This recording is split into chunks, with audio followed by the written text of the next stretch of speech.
What's going on, everyone? Honda Fit for Adventure here, and today we'll be installing an Android Auto radio and a 3rd generation Honda Fit.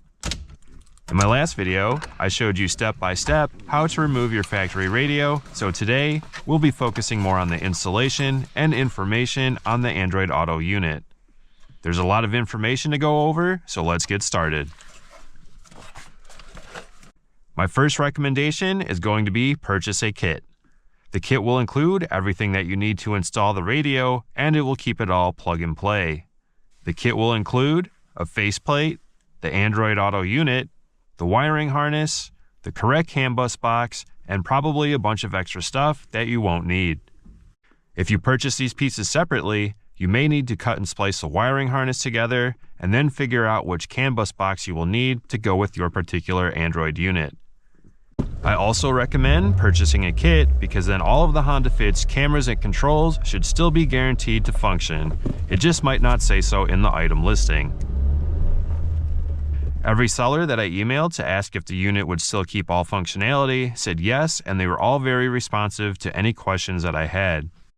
Next, make sure you select a kit with the correct orientation Honda Fit faceplate. I needed one that was for a left-hand drive and came with 2 slots. One for the airbag light, and the other one for a hazard button. Most of the units that were available on Amazon only had 2 GB of RAM. After running some apps on my phone and seeing how much memory was used, I knew I wanted at least 4 gigs of RAM. There was an Android Auto unit available on Amazon with 4 gigs of RAM, but I ended up finding a better deal on eBay. My last recommendation is to make sure that the unit you are purchasing comes with the most recent version of Android Auto.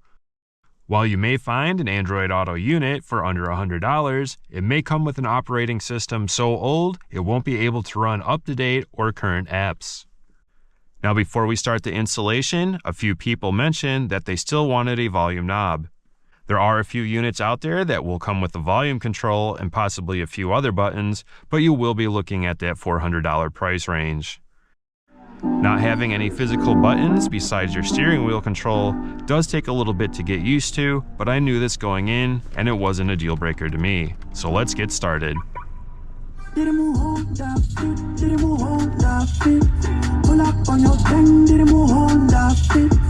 I must say the installation was fairly easy, but also a bit confusing since there was really no instructions other than a vague manual. First, we're going to need to secure the unit to the faceplate by screwing it into place.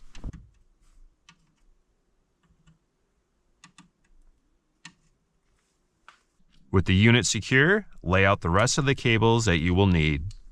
The main harness, the backup camera cable, the CAN bus box, the USB or accessory cable, the Android Auto wired cable, and the GPS module. Like I said, it can be a bit confusing with no instructions because here's another harness and some other cables that I did not need. Let's take the main harness and plug it into the power connection.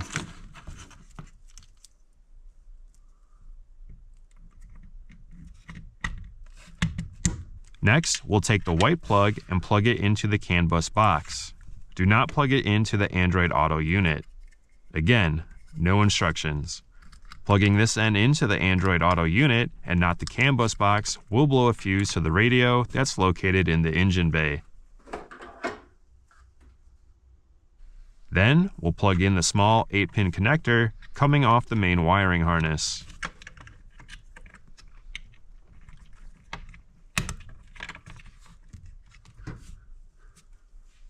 Next, we'll plug in a 10-pin connector.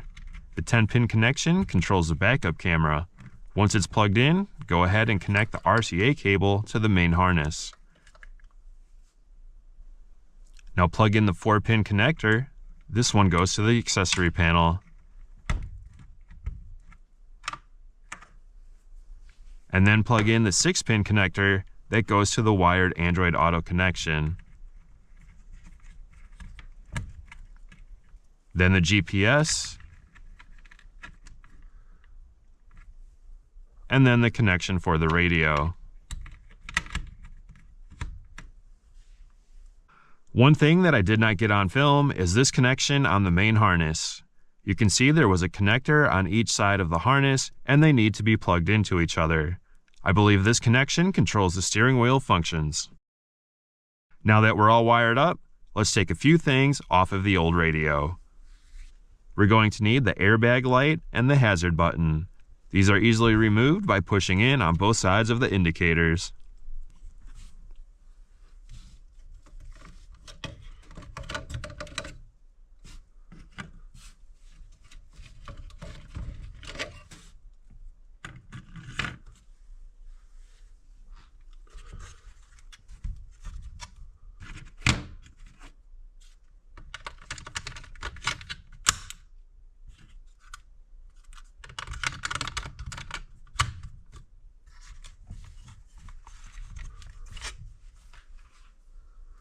Next, we'll need to remove the 7 or 8 plastic clips from the factory faceplate and transfer them over to the new one. These can easily be removed by prying them off with a flathead screwdriver. Without the clips, the radio will just be loose and not snap firmly into place. I didn't know I needed the clips until I was installing the new radio and it would not sit correctly. Oh, it looks like the white plastic clips need to be transferred over. So I made a boo-boo. Alright, so I gotta transfer over these white tabs for the screen to lock into place. Didn't know I had to do that. Not a big deal. We can probably... The next step is to plug in the Android Auto unit's wiring harness into the car's factory harness.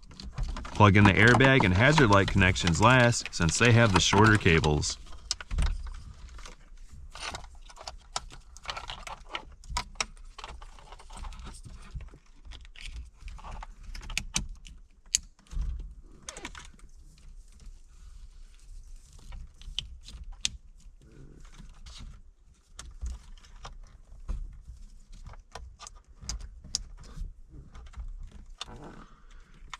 The accessory cable connection did not have the best fit, but everything ended up functioning correctly.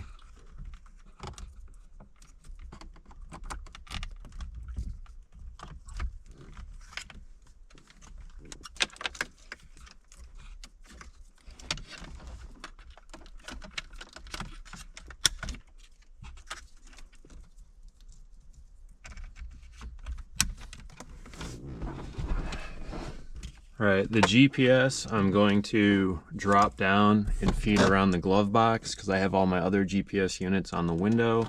And this USB cord input, I don't know. Before pushing down on the Android Auto unit to secure it into place, I ran the GPS module and the wired Android Auto USB cable down into the glove box until I figured out what to do with them later. With the new radio wired up, it's time to push it down around the edges and secure it into place. We can probably electrical tape some of this wires together, but I'm sure I'll be back in here. There we go. That's better. Right. With the radio secured and after a quick test, it was time to put the car back together and enjoy the new radio.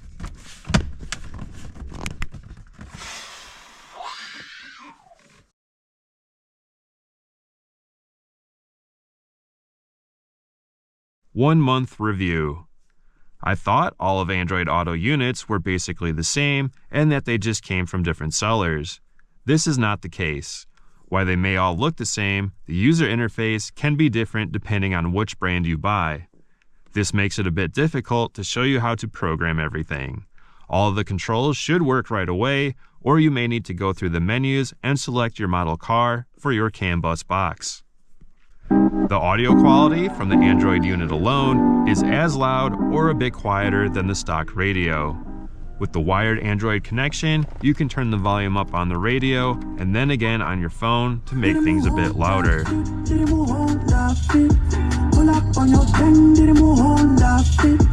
The reverse camera and all viewing angles still function. This is the base model, so I just have the reverse camera to show you. So let's go into reverse. I thought to get the different angles, you tap this button, but that just gets rid of the car. You tap the screen, this pulls up your different camera angles. It has all three. However, I just think they're mislabeled. Full, top view, and wide angle. Wide angle seems to be your full view, and full view seems to be your wide angle. The first time I used Google Maps, my location would be a bit off. This would occasionally confuse the unit and tell me to turn where I didn't need to. This was easily fixed by moving my GPS module from the glove box to the small window with my other GPS modules. With only 4 gigabytes of RAM, the unit is still pretty responsive to the touch. It does occasionally hang up a bit while navigating through YouTube, but I think that's because I was running out of data on my phone. Now, it took me a minute to figure it out, but it does run dual apps side by side, and it will run the apps that I wanted to, so overall, I'm pretty happy with the radio. I'm personally going to give this radio a 9 out of 10. A volume knob would be nice, but I knew that there wasn't one when I purchased it, so I think my main complaint is going to be the lack of instructions. Anything else that I had an issue with ended up being a user error and was quickly remedied by playing around in the menus and adjusting the settings. I think that's going to conclude today's video. Until next time, stay tuned and stay fit.